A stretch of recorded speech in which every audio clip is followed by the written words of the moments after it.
நான் நல்லா பண்றனோ இல்லையோ, ஆனா நீ நல்லா பண்ற.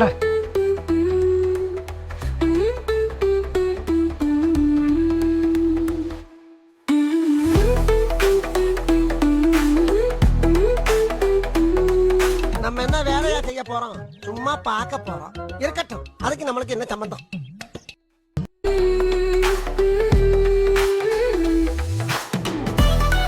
என்னாச்சு?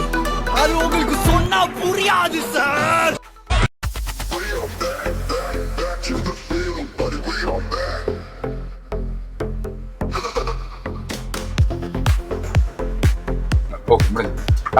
இவர் தான் director. Pandian I don't care. ரெண்டு பிடிஎஃப் உங்களுக்கு அனுப்பிச்சிருந்தேன் ஜி. நீங்கள் ஃபஸ்ட்டு பிடிஎஃப் ஃபாலோ பண்ணிருக்கீங்க போல். செகண்ட் அனுப்பிச்சிங்களா?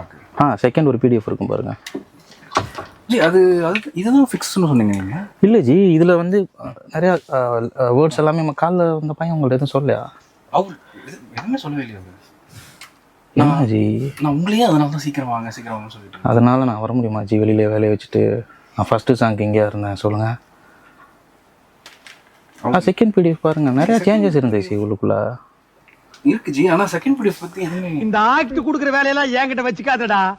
நீ யாருன்னு எனக்கு தெரியும், நான் யாருன்னு உனக்கு தெரியும். டைம் எவ்வளோ நேரம் சொல்லியிருக்கீங்க? திருப்பி இன்னொரு தடவை போயிடலாமா? செகண்ட் பிடிஎஃப் ஃபாலோ பண்ணி போகலாம். எவ்வளோ நேரம் கேட்டிருக்கீங்க? என்னைய வச்சு ஒன்னும் காமெடி பண்ணலையே. பாட்டு நல்லா தான் இருக்குது, சூப்பராக இருக்குது. ஆனால் ஸ்க்ரீன் பிளேலாம் எனக்கு மாறுதில்லை. நான் கூட ஃபுல்லாக படித்து சொன்னேன். நீங்கள் எவ்வளோ ரெண்டாவது பிடிஎஃப் எடுக்காமல் ஃபஸ்ட்டு பிடிஎஃப் எடுத்து வச்சுருக்கீங்க. ஆக்சுவலி என்ன குழப்பம்னா, அது கிளியராக அவர் சொல்லலை. அதுவே உங்களுக்கு தெரியாதா? ஃபர்ஸ்ட் செகண்ட் அது ஏன்னா என்னோட டம்மி வெர்ஷனே ஃபாலோ பண்ணிடுங்கன்ற மாதிரி சொன்னார். அதுதான் ஃபிக்ஸ் அப்படின்ற மாதிரி அவர் சொன்னார். சரி, திருப்பி ஃபுல்லாக ஒரு தடவை போயிடலாம். நான் கொஞ்சம் நிம்மதியாக இருந்தால் உங்களுக்கு பொறுக்காதில்ல. அவர் பேசி நோ யூஸ் ஜி, அதான் முடிஞ்சு போச்சு. காலையிலேருந்து அப்புறம் என்ன பண்ணிருந்தாரு? திருப்பி ஒரு தடவை போயிடலாம் ஜி. நீங்கள் தான் பண்ணணும். இதெல்லாம் எனக்கு முன்னாலேயே தெரியாம போச்சு. தெரிஞ்சிருந்தா ஏதாவது ஒரு காரணத்தை சொல்லி ஒரு மாசம் லீவ் போட்டு ஓடி போயிருப்பேன்.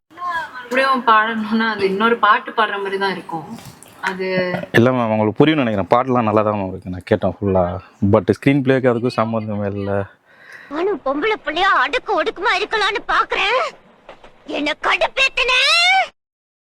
5000 கிலோமீட்டர் தாண்டி இங்கே வந்திருக்கேன் ஜி. என்ன கம்பி கட்டுற கதையெல்லாம் எழுத்து போடுறான். இல்லை ஜி, டேரக்டர் நான் ஜி, நான் முடிவு பண்ணணும். அவங்களுக்கும் பிஸி. அப்போ நான் வெட்டியாக வச்சு இருக்கேன்.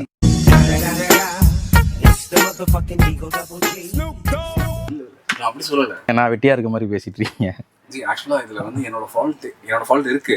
ஆனா எனக்கு முழுக்க உங்க ஃபால்ட் தான் ஜி. இப்போ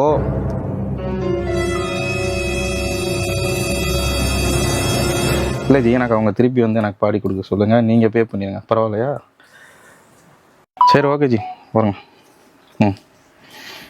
பார்த்துக்கலாம், ஸ்க்ரீன் பிளே சேஞ்ச் பண்ணிக்கலாம்.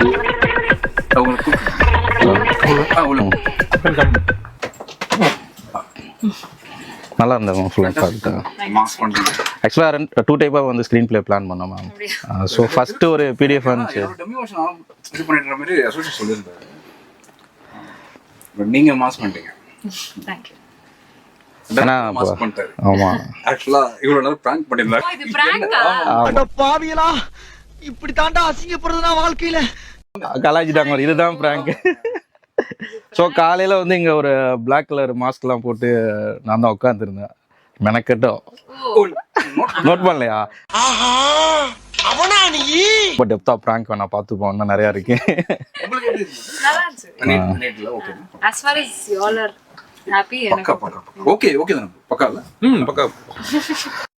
வணக்கம், நான் ரக்ஷிதா சுரேஷ். இப்போதான் தினம் அழுதேன் அப்படின்ற ஒரு பியூட்டிஃபுல்லான இண்டி சாங் ரெக்கார்ட் பண்ணி முடித்தோம். இந்த பாட்டோட இசை வந்து நம்மளோட இசைப்பேட்டை வசந்த் அவர்கள், அண்ட் வரிகள் வந்து mister Vadivel Pandian sir, and director and producer கூட இவர் தான். ஸோ எனக்கு ரொம்ப ரொம்ப பிடிச்சது இந்த பாட்டு. பாடுறதுக்கு ரொம்ப அழகான ஒரு பாட்டு. ஸோ எங்களோட இந்த பாட்டு உங்களுக்கும் பிடிக்கும்னு நம்புகிறோம். தேங்க்யூ.